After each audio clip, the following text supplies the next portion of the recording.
Donc cette relation entre la France et Marc Chagall qui s'est établie vraiment sur de longues années est aussi particulière avec le territoire de la Côte d'Azur qui est une terre avec la lumière méditerranéenne. Donc les amateurs de Marc Chagall sont très nombreux, ils viennent du monde entier. Et alors qu'est-ce qui fait la spécificité de venir à Nice ? Bonjour, je suis Gaëdic Lemarié, je suis responsable des partenariats culturels pour les musées nationaux du XXe siècle des Alpes-Maritimes. Dès son enfance, Chagall appréhende ce texte fondateur dans une culture hassidique, car il est né à Vitebsk, dans l'actuelle Biélorussie, en 1887. Et la Bible, selon Chagall, est la plus grande source de poésie au monde. Et c'est un texte effectivement qui l'inspire et qui va l'accompagner durant toute sa vie. Pour Marc Chagall, après la Seconde Guerre mondiale, c'est une nouvelle terre d'accueil. Et comme beaucoup d'artistes qui se sont établis sur ce territoire, Henri Matisse, Pablo Picasso, proche aussi pluridisciplinaire de leur travail, car c'est une époque où Marc Chagall va expérimenter le vitrail, la sculpture, la céramique ou bien la tapisserie. Donc on voit vraiment la notoriété, la renommée de cet artiste, Marc Chagall, et c'est aussi une relation d'amitié qui s'est élaborée avec André Malraux. Ils se sont connus dès les années 20 à Paris. Ils ont réalisé ce projet ensemble de décoration de l'Opéra Garnier et naturellement, André Malraux va proposer à Marc Chagall de lui consacrer un musée pour accueillir le cycle du message biblique qui est réalisé spécifiquement pour ce musée. Donc, alors ce thème de la Bible est très important pour Marc Chagall. Je reviens du coup sur le cycle du message biblique. Donc, la Bible qui est pour Chagall la plus grande source de poésie, qui l'a inspiré toute sa vie. C'est un poème de la Bible, c'est l'amour charnel, mais aussi l'amour spirituel.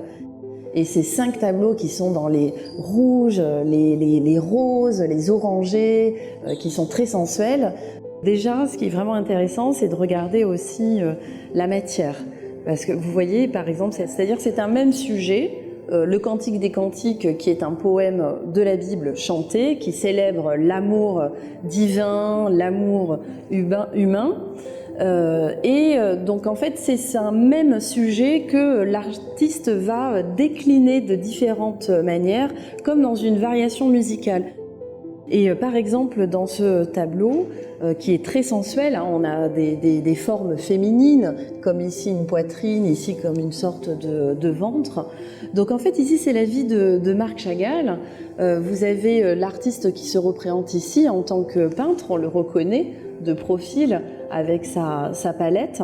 Et il va regarder à la fois un monde présent, qui serait une évocation de Vence, qu'on reconnaît à ses fortifications, donc la ville où il a vécu.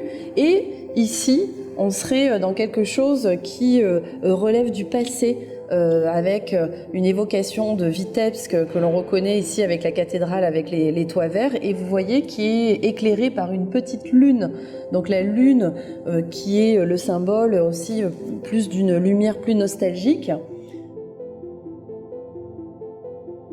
La lumière est effectivement très importante pour Marc Chagall, cette lumière méditerranéenne qui va inspirer tant d'artistes. Et l'une de ses œuvres est le vitrail de la création.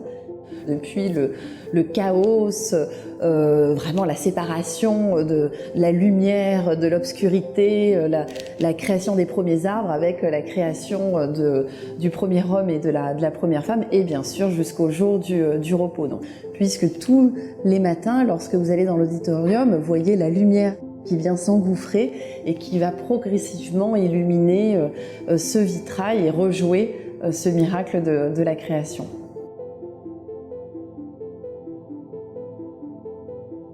La deuxième œuvre est la mosaïque du prophète Élie, et qui est une merveilleuse mosaïque. Donc c'est une référence à cette technique qui vient de l'Antiquité, une technique ancestrale, et auquel Marc Chagall a décidé justement de mélanger les cultures. Vous avez à la fois les signes du zodiaque, c'est une représentation cyclique du temps, de ce temps universel avec les signes du zodiaque qui tournent autour de ce personnage qui, lui, vient de l'Ancien Testament. C'est un personnage de la Bible qui est le prophète Élie et que l'on aperçoit sur son char de feu. Il est en train de s'envoler vers le ciel. Donc c'est une très belle œuvre qui se reflète par le soleil dans l'eau, dans le bassin qui permet de créer un effet miroir.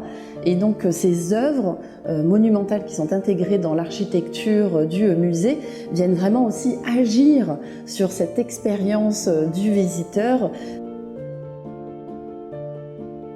dont l'objectif pour Chagall est d'être accessible à toutes les cultures, à toutes les religions, à l'image de ce musée qu'il a conçu comme une maison.